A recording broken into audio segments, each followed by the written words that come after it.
ചർച്ച അപ്ഡേറ്റ്സിലേക്ക് സ്വാഗതം. സൗത്ത് സുഡാനിൽ സൈന്യം കത്തോലിക്ക പള്ളി ആക്രമിച്ചു. ഒരു ഇടവകാംഗത്തെ കൊലപ്പെടുത്തുകയും ചെയ്തു. കിഴക്കൻ ഇക്വറ്റോറിയ സംസ്ഥാനത്തെ മാഗ്വി കൗണ്ടിയിലെ അവർ ലേഡി ഓഫ് അസംഷൻ പാരിഷ് ലോവയിലാണ് ആക്രമണം നടന്നത്. പ്രദേശത്ത് നിലയുറപ്പിച്ചിരുന്ന ദക്ഷിണ സുഡാൻ പീപ്പിൾസ് ഡിഫൻസ് ഫോഴ്സിന്റെ യൂണിറ്റിലെ സൈന്യമാണ് പള്ളി ആക്രമിച്ചത്. സൈനികർ മുന്നറിയിപ്പില്ലാതെ വെടിയുതിർക്കുകയായിരുന്നുവെന്ന് പ്രദേശവാസികൾ പറഞ്ഞു. അതേസമയം കൃത്യം മറച്ചുവെക്കാൻ സൈനികർ കൊല്ലപ്പെട്ട ഇടവകക്കാരന്റെ മൃതദേഹം മറച്ചുവെച്ചതായി ടോറിറ്റ് രൂപതയുടെ പ്രസ്താവനയിൽ പറയുന്നു.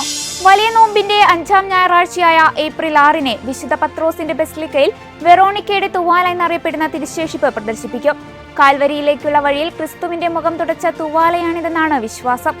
കത്തോലിക്ക സഭയിലെ ഈ പുരാതനമായ ആചാരം ഇതോടെ വീണ്ടും സജീവമാകും.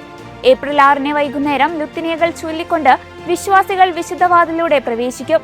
അതേസമയം തിരുമുഖം പതിഞ്ഞ തൂവാല എന്നറിയപ്പെടുന്ന ഈ തിരുശേഷിപ്പ് പ്രത്യേക പ്രാർത്ഥനകളോടെ വിശ്വാസികൾക്കായി ബസിലിക്കയിൽ പ്രദർശിപ്പിക്കും. തുടർന്ന് സെന്റ് പീറ്റേഴ്സ് ബസിലിക്കയുടെ ആർച്ച് പ്രീസ്റ്റ് കർദിനാൾ മൗറോ ഗാംബെറ്റി ദിവ്യബലി അർപ്പിക്കും. മധ്യപ്രദേശിലെ ജബൽപൂരിൽ മലയാളി വൈദികർക്കും ക്രൈസ്തവർക്കും നേർക്കുണ്ടായ ആക്രമണത്തെ അപലപിച്ച് മുഖ്യമന്ത്രി പിണറായി വിജയൻ. ഈ വിഷയത്തിൽ ഇടപെടാനും ആക്രമികൾക്കെതിരെ കൃത്യമായ നിയമ നടപടി സ്വീകരിക്കാനും ബന്ധപ്പെട്ടവർ തയ്യാറാകണം. തീർത്ഥാടനം നടത്തുകയായിരുന്ന കുട്ടികളും സ്ത്രീകളും ഉൾപ്പെടുന്ന ആദിവാസികളുടെ സംഘത്തെ നിർബന്ധിത മതപരിവർത്തനം ആരോപിച്ച് പോലീസ് സ്റ്റേഷനിലേക്ക് കൊണ്ടുപോയതും അവരെ സഹായിക്കാനായി എത്തിയ മലയാളികളായ വൈദികരെ പോലീസുകാരുടെ സാന്നിധ്യത്തിൽ മർദ്ദിച്ചതും അത്യന്തം ഹീനമാണെന്ന് അദ്ദേഹം പറഞ്ഞു. ആഭ്യന്തര യുദ്ധത്തിന് പിന്നാലെ ഭൂകമ്പത്തിൽ തകർന്ന മ്യാൻമറിലെ ഇരകളെ സഹായിക്കുന്നതിനായി കത്തോലിക്ക സന്നദ്ധ സംഘടനയായ കാരിത്താസ് ഉൾപ്പെടെ വിവിധ ക്രൈസ്തവ സംഘടനകൾ 3000-ലധികം പേരുടെ മരണത്തിന് കാരണമായ ദുരന്തത്തിൽ നിന്ന് കരകയറാൻ ശ്രമിക്കുന്ന 10,000-ങ്ങൾക്ക് ഭക്ഷണവും ശുദ്ധജലവും ലഭ്യമാക്കിയാണ് കാരിത്താസ് കൈത്താങ്ങ് നൽകുന്നത്.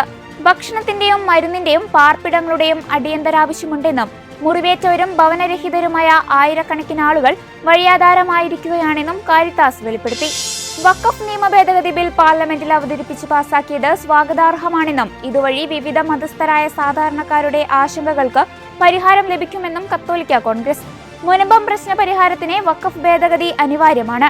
ഇതിനായി മുന്നിട്ടിറങ്ങിയ കേന്ദ്ര സർക്കാരിനെ അഭിനന്ദിക്കുന്നുവെന്നും കത്തോലിക്ക കോൺഗ്രസ് കേന്ദ്ര സമിതി വ്യക്തമാക്കി. അതേസമയം സാധാരണക്കാരനെ നീതി ലഭ്യമാക്കുന്ന ഭേദഗതി അതേപോലെ നിലനിർത്തണമെന്നും കത്തോലിക്ക കോൺഗ്രസ് ആവശ്യപ്പെട്ടു. ഇതോടെ ചർച്ച അപ്ഡേറ്റ്സ് പൂർണ്ണമാകുന്നു. നന്ദി.